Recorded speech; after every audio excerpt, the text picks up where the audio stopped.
Hello mech warriors, and welcome back to the Mech Lab, where we're trying to be a better mech commander every day. Today's topic is formations. We'll go over how you want to deploy and how you want to move in order to maximize your mech's effectiveness. So I've set up on a pretty small map here and built myself about a 6,000 point force. Now, looking at the terrain here, I see a nice place that I can take cover near the center of the board. So I'm going to try and get there as soon as possible, but there's some stuff in the way. Now, my Wolverine has jump jets, meaning that it can mitigate all of the terrain that's in the way, and it can also move a little bit quicker, so it's going to go right here. The AI has deployed directly opposite from me. Now, the Thunderbolt and the Battlemaster want to move together, so I'm going to do a little line formation here. If I had more 4/6 movers, I would put them behind and beside them, because I want these slow close-range brawlers to be moving together. Now, I have two high mobility units, and I have a couple of options here.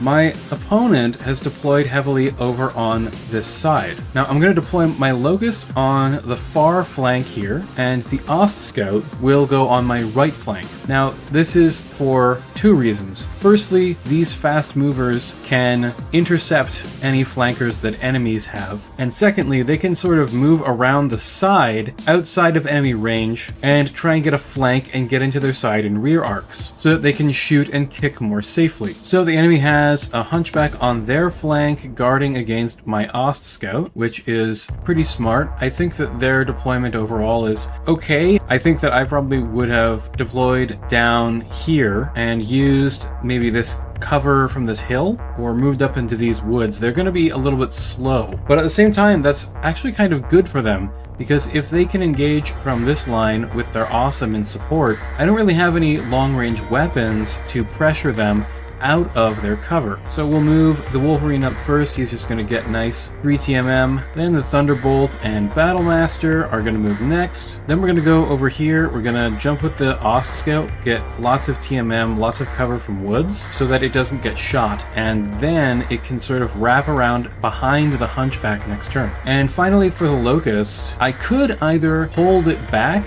here where it's completely safe and then rush forward next turn once they've turned their flank, or I could just start rushing down and pressure a Pincer from both sides. Now, their only long-range weapons are the PPCs here, and at 3 TMM in long range, I'm very comfortable taking the risk there, so I'm going to move up. The enemy has turned over here, and they're all facing towards the Locust because they're concerned about that flank. So you can see how pressuring both of your opponent's flanks can make them worried. So we'll continue to pressure our opponent's flanks here. So we're not really concerned about hitting any shots. We're more concerned about sort of holding back for a turn, waiting for our flanking units to get around behind, and then we can engage from the front while they engage from the back and get rear shots, rear kicks. So we'll jump into the forest here with the Wolverine. I could also just sort of run forward and try and hit the Hunchback.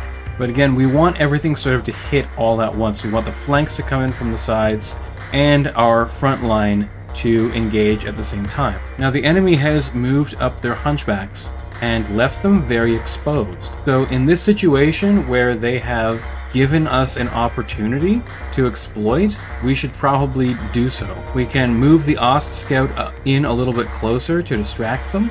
Meanwhile, our battleline units can start bringing their close-range weapons into effective firing. A Locust can sprint up here, get 4 TMM and woods cover. I could also just hide it behind the woods here, but the Awesome has elevation, so it will still be able to see me. So we're going to go for the 4 TMM and hope that we don't get blasted with a lucky shot. Meanwhile, the Ost Scout is continuing to move along the flank here. With just one medium laser, it's not really going to do much, so we're just going to jump and get as much TMM as possible.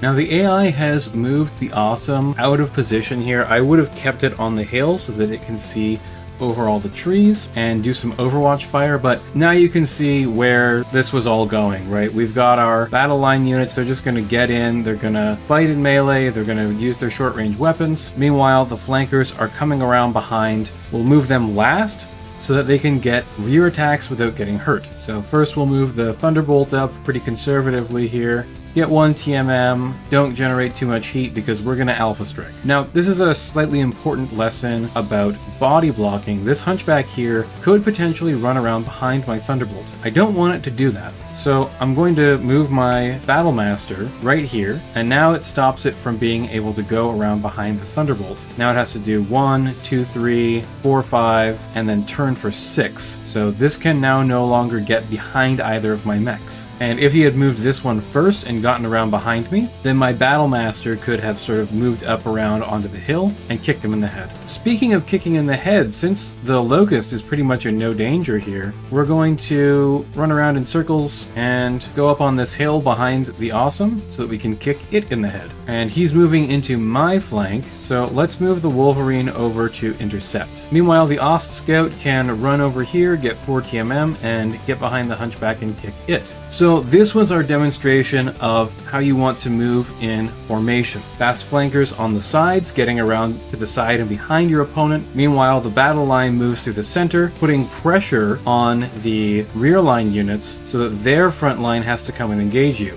And there's all kinds of nuance to this.